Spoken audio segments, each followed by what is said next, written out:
Not again, ladies and gentlemen. It happened. Yes, again. Elena Rybakina defeats Iga Swiatek for the sixth time. That's right, number 6, ladies and gentlemen. Twice here at the World Tennis League. She's beat her in Milano.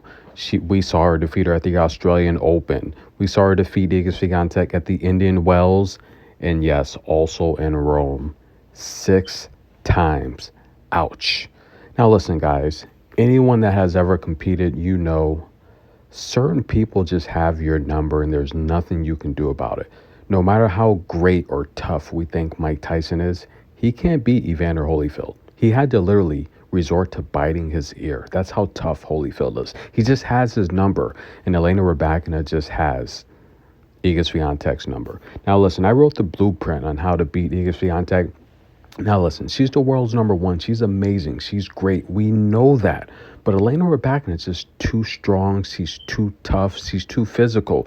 And the kryptonite is Elena Rybakina and Iga Swiatek. It's the deep ball. It's pinning her behind the lines to where she's not a threat to literally going cross court, using her athletic ability.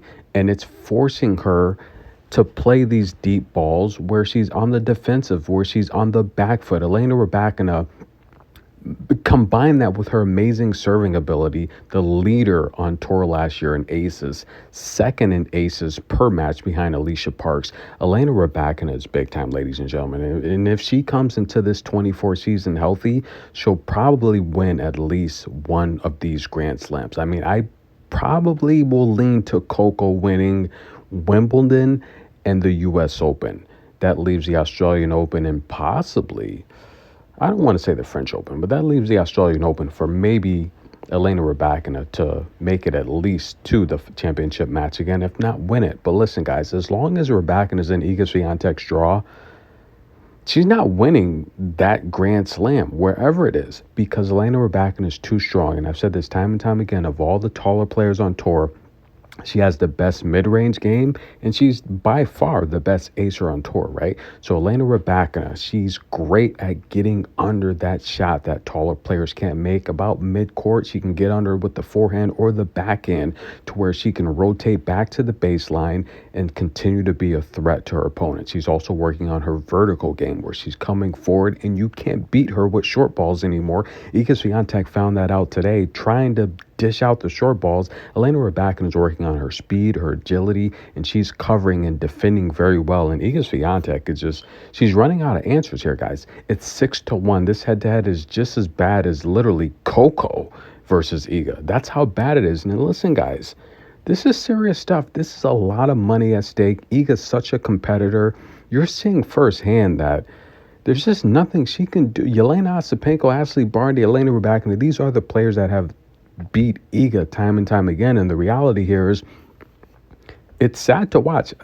I don't like to see Iga lose. She's so used to winning. I'm so used to covering her matches and her winning. To see her frustrated, it's pretty tough. But Elena Rybakina, we definitely need to put a little bit more respect on her name because she's the kryptonite for the world's number 1 on tour. And listen, like I said previously, as long as she's in Iga Swiatek's draw, Iga's not winning those Grand Slams. So you better watch out for Coco because Elena Rybakina never beat Coco. And the reality here is this is why styles make matchups.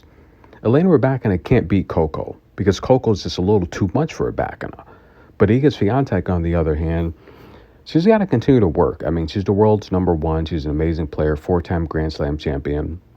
She'll figure out what she needs to do, but we're going to see because the problem with Elena Rybakina is, and look, and she was up 8-5 in this tiebreak, and literally Iga tied it up. She had a chance to do something, but the problem with Rybakina is her serve is so powerful that Iga can't get into these rallies as comfortably as she wants to, like other opponents. And this is why I feel Coco, she's got to work on the serve. Coco's got one of the fastest serves on tour at the U.S. Open and several other tournaments, but I feel she's not really utilizing her serve to the best of her ability. She has the power. Seems like she wants to conserve it a little bit, but she's got to go to these rocket serves. She has the potential, much like Rybakina. It's putting too much pressure on Iga, and Iga just can't handle it. Elena Rybakina defeats Iga Swiatek for the 6th time.